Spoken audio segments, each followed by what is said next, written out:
eto na ngayon. Puntahan po natin yung Davao City, mga pre. Oh. Eto po District of Paulo Duterte got 51 billion infrastructure projects during father's term. Oh. 51 billion po is malaki pong pera yan. 'Di ba? Malaki pong pera yung 51 billion na yan. Baka itong kwarto na to na kung saan ako gagawa ng video, baka mapuno pa to ng pera na 51 billion eh. Baka punong-puno pa, 'di ba? Malaki pong pera yan, pero ang tanong ko ng taong bayan, ang tanong ko, tanong ninyo, tanong natin lahat, nasa na ang pera na 51 billion na pesos? Kasi ang Davao City hanggang ngayon wala po rin pong pag-asenso. May baha, kaunting ulan lang, baha na. Ito pa yung matindi. Kahit wala na po, pagkatapos po ng ulan, hindi po agad humuhupa yung tubig, hindi po agad bumababa. Matagal pong bumaba yung tubig. Oh. So, ibig sabihin, yung mga kanal dyan, hindi siguro inayos. Diba? Kaya yung tubig, nagpupondo. Tapos yung mga flood control dyan, yung iilan, ghost. Diba? Yung iilan, di maayos yung pagkagawa. Diba? Wala sa ayos. Tapos, ang ginagawa ng mga Duterte, ni Pulong, mag-absent ng mag-absent. Diba? Umatake sa gobyerno. Bago ka siguro manira sa gobyerno, Pulong. Bago ka umatake sa gobyerno, tingnan mo muna yung bakuran mo. Diba? Tingnan mo muna din yung sarili mo kung karapat-dapat ka pa ba dyan sa posisyon mo na yan. Diba? Mahihiya ka, Pulong. Please lang, mahiya ka. Ha? Huwag naman masyado makapal yung mukha mo. Tingnan mo yung Davao, binabaha. Kaya, eto pa yung ginagawa ng Pulong na yan. Pag may baha ang Davao, baha yung Davao. Tapos biglang humupa yung tubig. Biglang darating si Pulong, mamimigay ng ayuda. Ng bigas ko, no? Or kung mga yero-yero na yan. Hindi kasi yan yung solusyon. Diba parang bang ginagago kayo ng taong ito na parang, hindi, pag katapos ng bigyan mo lang yan mga yero pagkain, okay na yung mga yan.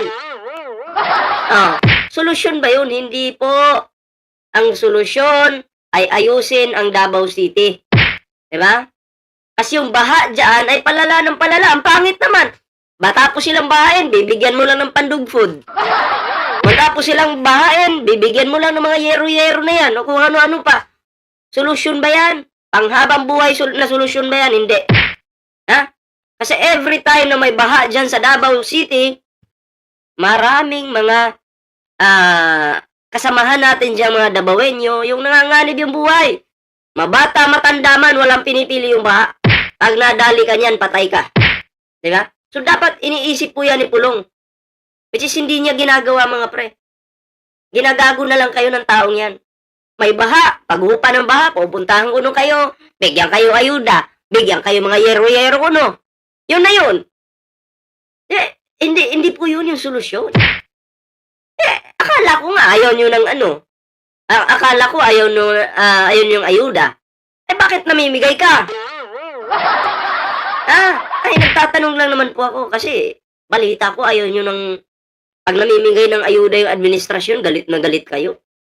Ha? O ngayon, binabalik ko lang sa inyo. Mga Davaoenyo, magising na po kayo.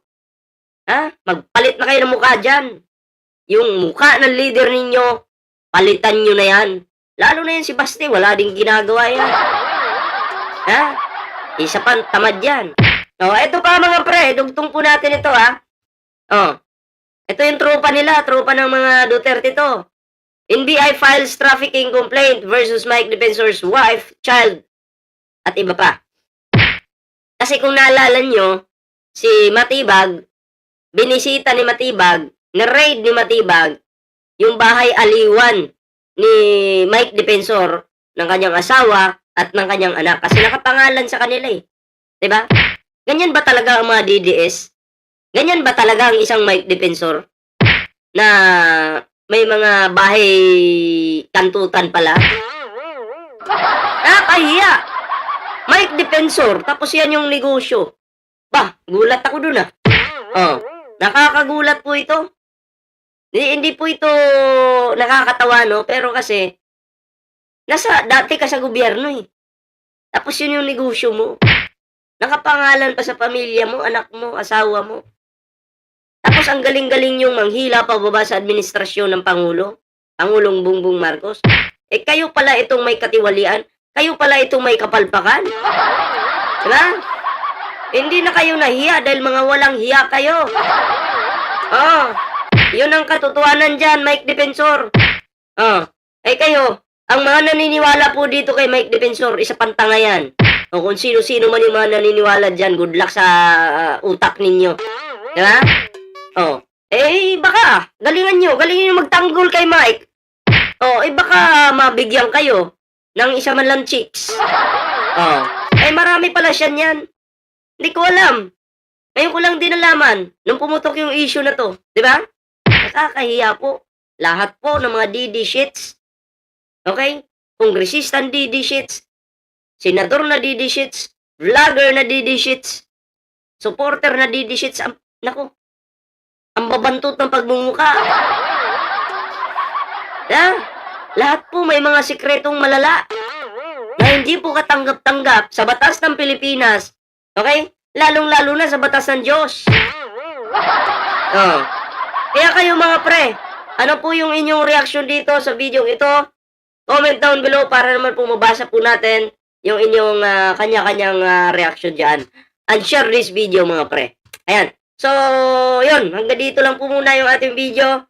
Huwag kalimutan mag-like, share, subscribe mga pre. Ayan ha. May TikTok at Facebook po tayo dyan. Magandang gabi po sa iyo lahat.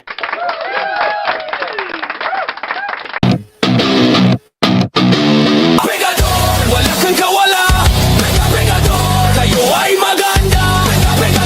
Galit sa masama.